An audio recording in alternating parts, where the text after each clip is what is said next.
पिछली जो live session था रविवार को, उस दौरान हमें दो मुख्य बिंदुओं पर चर्चा करने के लिए इस बार ध्यान आकर्षित हुआ महासंघ का। मैं आदरणीय सतीश पांडे सर से आग्रह करूंगा कि अनुदेशक शिक्षक महासंघ का इन लोगों का कुछ समस्या है सर, जो शशांक मिश्र जी ने हमारा ध्यान आकर्षित किया है। मैं सतीश पांडे सर से कहूंगा कि अपनी बात सर अगर रखेंगे तो। सर क्षितिज जी, सबसे पहले मैं उत्तर प्रदेश राज्य कर्मचारी महासंघ के इस प्लेटफॉर्म पर लखनऊ खंड स्नातक क्षेत्र के हमारे माननीय सदस्य और हम सबके बड़े चहेते भाई अवनीश जी का मैं स्वागत करता हूं, और पुलिस विभाग के हमारे अति प्रिय अधिकारियों में से एक जिनका स्नेह हम राज्य कर्मचारी संगठनों के साथ हमेशा रहता है, आदरणीय चिरंजीवी नाथ सिन्हा साहब का मैं हार्दिक अभिनंदन करता हूं। आप दोनों लोगों ने जिस प्रकार से शिक्षा के महत्व पर प्रकाश डाला है, तो उसके आगे मैं समझता हूं कि नतमस्तक होने के अलावा कोई रास्ता और दूसरा नहीं बचता है। आप दोनों महानुभूतियां अपने अपने क्षेत्रों में जिस प्रकार से शिक्षा के क्षेत्रों के लिए काम किया है, बेसिकली जो क्षितिज जी ने सवाल किया है कि अब चूंकि ये उत्तर प्रदेश राज्य कर्मचारी महासंघ का प्लेटफॉर्म है और उत्तर प्रदेश राज्य कर्मचारी महासंघ के प्लेटफॉर्म से कर्मचारियों की समस्याओं को हम प्रदेश सरकार के प्रतिनिधि के सामने रखें। आज प्रदेश सरकार के प्रतिनिधि हमारे बीच माननीय सदस्य विधान परिषद हैं, और ये हम सबका बड़ा सौभाग्य है कि जो हम कहना चाहते हैं वो ये पहले ही कह देते हैं कि हम आपके प्रतिनिधि के रूप में चुन करके गए हैं, आपकी समस्याओं को हम उचित प्लेटफॉर्म पर उठाएंगे। जैसे आज अभी एक शब्द कहा, लोग प्राइवेट के पीछे भाग रहे थे, लेकिन आज सरकारी कर्मचारियों ने दिखाया है कि हमारा क्या योगदान है इस कोरोना महामारी में। तो मैं प्रदेश की सरकार और भारत सरकार से भी ये बड़ा विनम्र अनुरोध करना चाहता हूं कि अब भी आप प्राइवेट और सरकारी की इम्पोर्टेंस को समझने का काम करिए। माननीय प्रधानमंत्री जी और माननीय मुख्यमंत्री जी जो सारी चीजें प्राइवेटाइजेशन की ओर ले जा रही हैं, तो आपकी सरकार के एक प्रतिनिधि खुद कह रहे हैं कि सरकारी कर्मचारियों को, इसमें निश्चित रूप से मैं ये दावे के साथ कह सकता हूं, हमने इस कोरोना काल में बहुत सारी जानें गंवाई हैं। हम चिल्ला रहे थे कि हमारी ड्यूटी पंचायत चुनाव में न लगाई जाए। हम 2-2 हजार अपने टीचर्स को गंवा चुके हैं। बहुत सारे कर्मचारी, मैं जवाहर भवन इंदिरा भवन में काम करता हूं, और जवाहर भवन इंदिरा भवन में पूर्णतया लॉकडाउन न होने के कारण 10-12-15 कर्मचारी हमारे वहां भी खत्म हो गए हैं।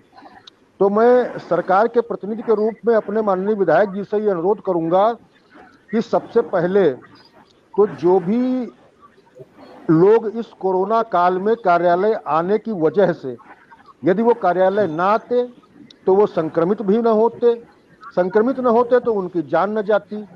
जितने लोगों का, तो उन सबको ऑन ड्यूटी मानते हुए आप जो भी मुआवजा दिया जा रहा है सरकार की तरफ से, उनको भी दिलाने की पहल करने का हम अनुरोध करते हैं अपने माननीय सदस्य महोदय से।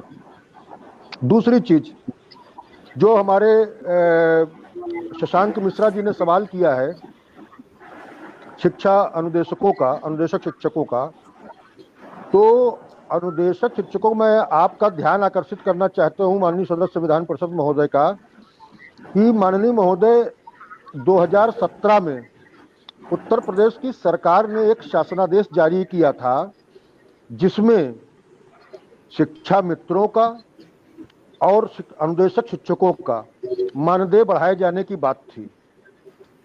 लेकिन दुर्भाग्य की बात यह है कि यह लाभ केवल शिक्षा मित्रों को ही मिल पाया है, अनुदेशक शिक्षकों को आज तक नहीं मिल पाया है, जबकि एक ही शासनादेश था।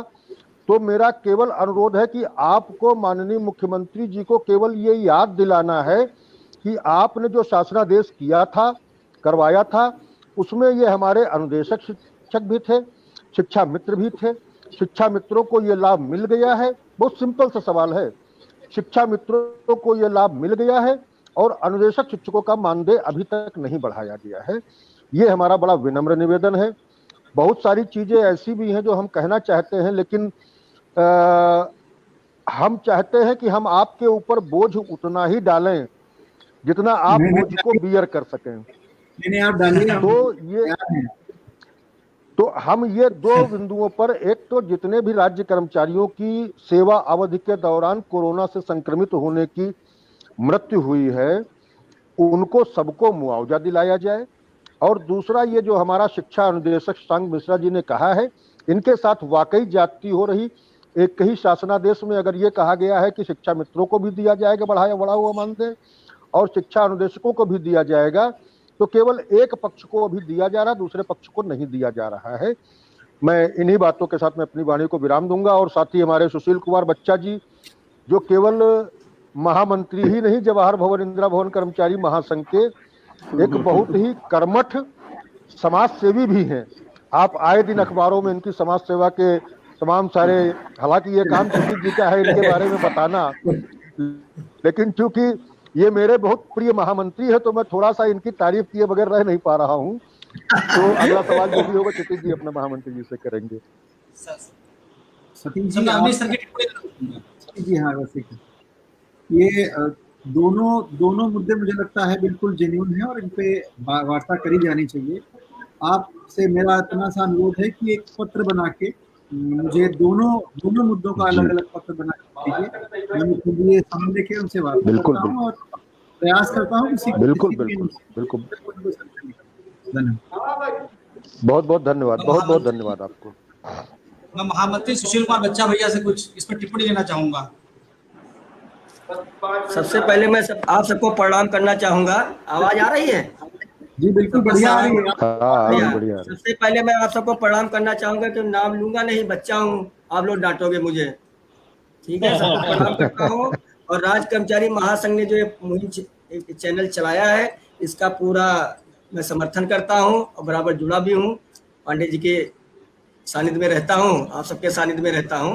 बाकी हमारे बारे में सब जानते ही हैं। मैं एमएलसी साहब बैठे हुए हैं, हमारे पुलिस के अधिकारी बैठे हैं, बहुत प्रिय हैं और भाई अपने हैं और साहित्यिक भी हैं, इनके बारे में सब जानते हैं सब लोग। और बड़ा जमीन से जुड़े व्यक्ति हैं। शिक्षा के बारे में बात हुई, भाई अच्छी बात हुई, और शिक्षा अनुदेशकों की बात हुई, उनके सहमति व्यक्त की गई, स्वीकृत दी एमएलसी साहब ने कि पत्र बना दीजिए, भेजेंगे।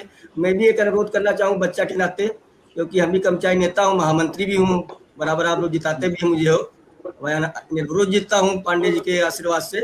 हमें आगे कोई खड़े नहीं होता कि बच्चा है सब माफ कर देते मुझे है।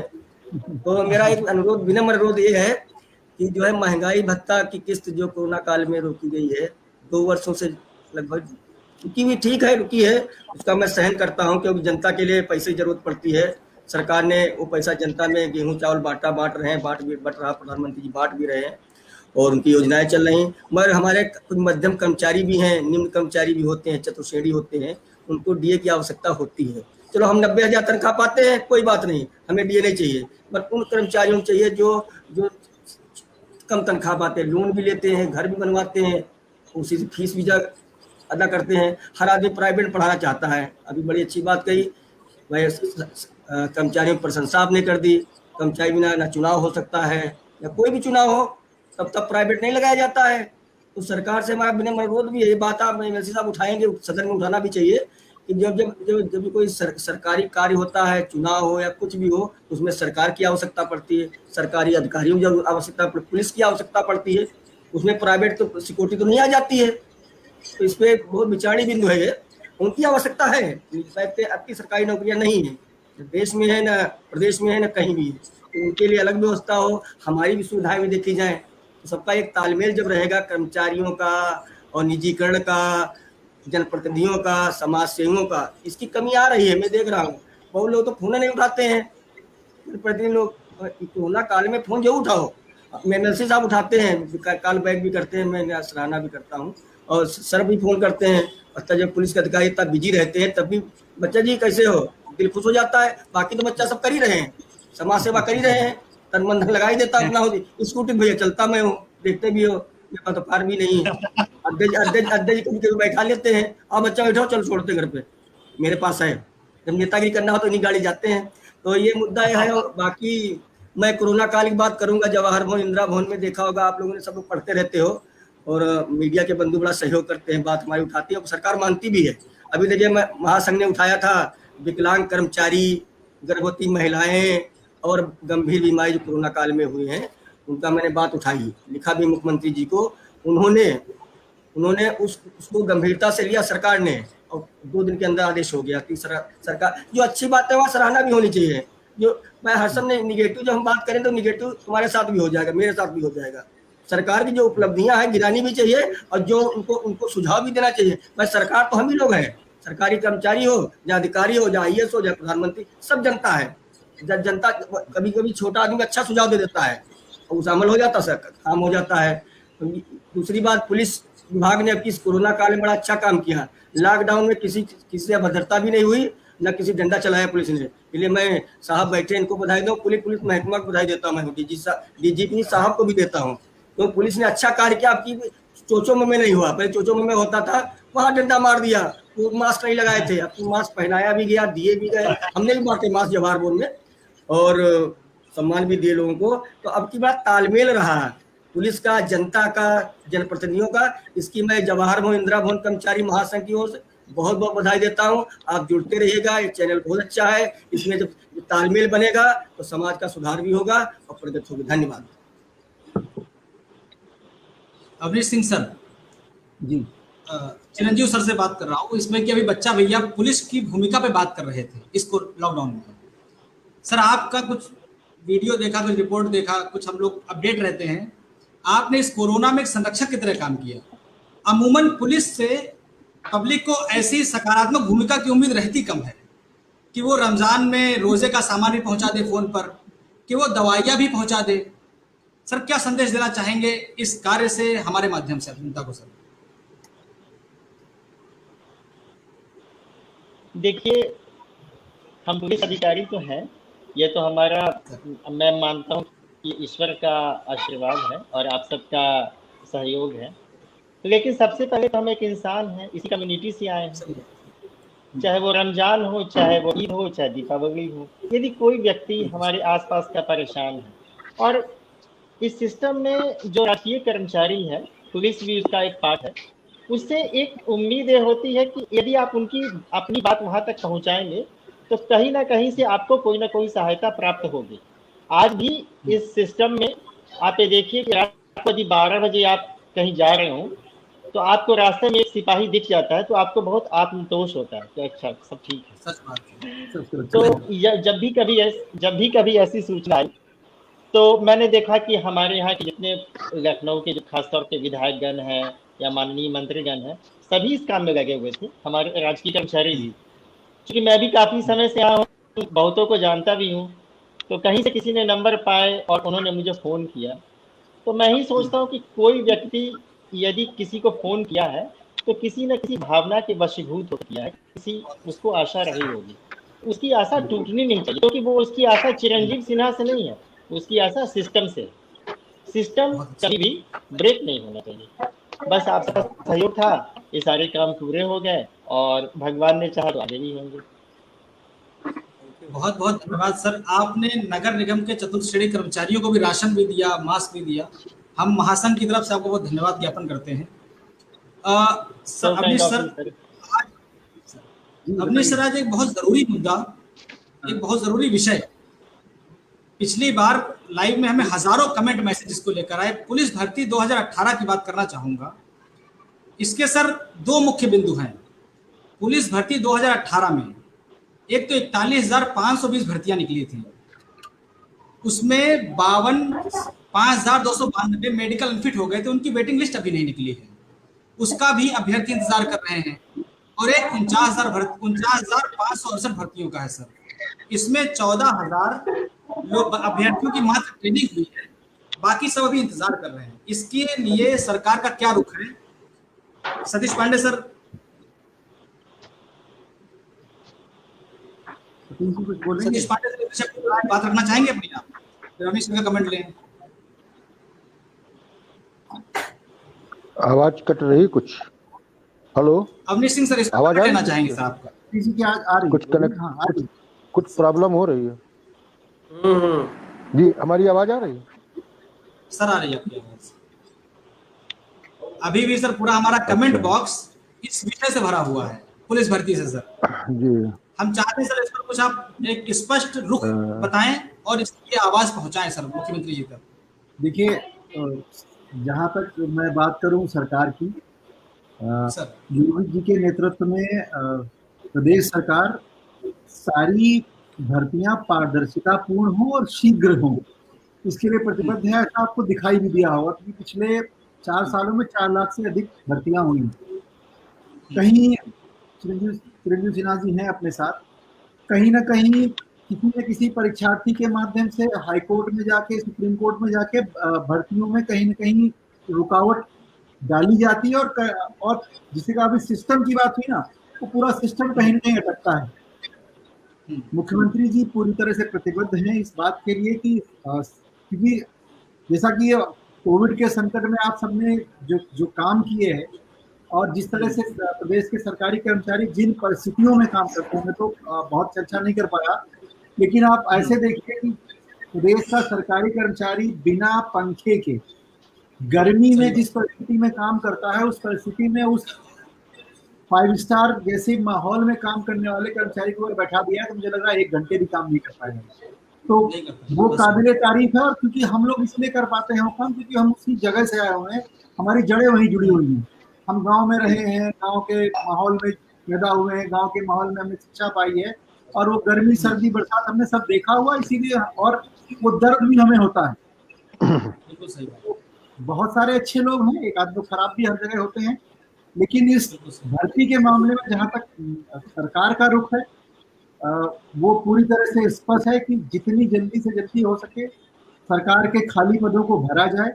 ये तो कोविड का संकट आ गया, नहीं तो मुझे लगता है मुख्यमंत्री जी पिछले 1 साल में कम से कम 1 लाख वैकेंसियां और फिल कर देते। जो लोग सरकारी विभागों में काम कर रहे हैं, आप सब लोग काम करते, देखिए मुख्यमंत्री जी ने शायद सारे विभागों से कितनी वैकेंसियां हैं वो मांग रखी है। अधीनस्थ चयन बोर्ड बना दिया, आयोग बना दिया, शिक्षकों की भर्ती के लिए आयोग बना दिया अलग से। मतलब जिस तरह से भर्तियों की प्रक्रिया निष्पक्ष और निष्कलंक तरीके से हो जाए, किसी न किसी तरह सरकार लगातार प्रयास कर रही। सिस्टम है, खराब सिस्टम को ज्यादा समय लगता है बनस्पत नया सिस्टम बनाने की। तो सही बात है। पूरा मैं ये नहीं कहता कि पहले कुछ भी नहीं हुआ, लेकिन हाँ over the period of time system धीरे धीरे पता चला गया, और ये सुधारने के लिए प्रयासरत है। जो भी स्पेसिफिक डिमांड्स है, मुझे ये नहीं पता कि इस भर्ती का मैंने अध्ययन नहीं किया, इसलिए मैं कोई अपना कमेंट कभी देना नहीं चाहूंगा। जो भी स्पेसिफिक डिमांड है अध्ययन करके निवेदन करूंगा, और अपने मुख्यमंत्री इतने अच्छे जरूर से मानेंगे, और हमें लगता है कि समस्या का समाधान करवा पाएंगे।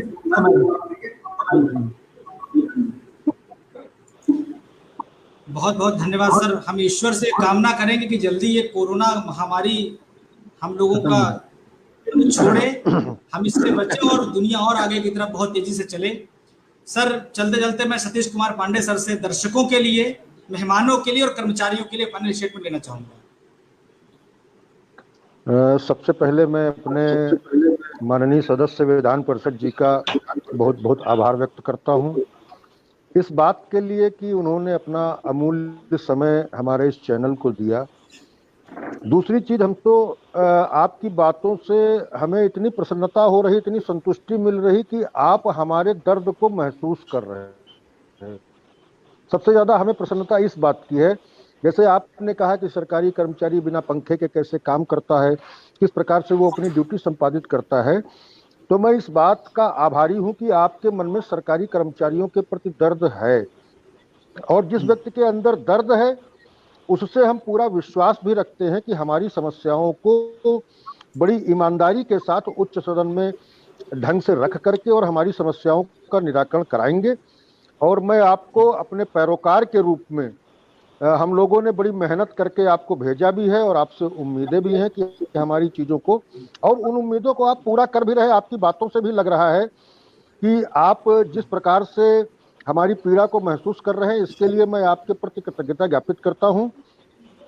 और दूसरा, मैं आदरणीय हमारे जो एडीसीपी सेंट्रल साहब हैं श्री चिरंजीवी नाथ सिन्हा जी, उनके प्रति भी बहुत आभार व्यक्त करता हूं कि उन्होंने अपना अमूल्य समय हमारे इस चैनल के लिए दिया है, क्योंकि इस समय आपका एक एक पल मैं समझ सकता हूं कि लॉ एंड ऑर्डर मेंटेन करने में किस प्रकार से बिजी होगा, लेकिन उसके बावजूद भी आपने हमारे चैनल पर आकर के हमारी गरिमा बढ़ाया है।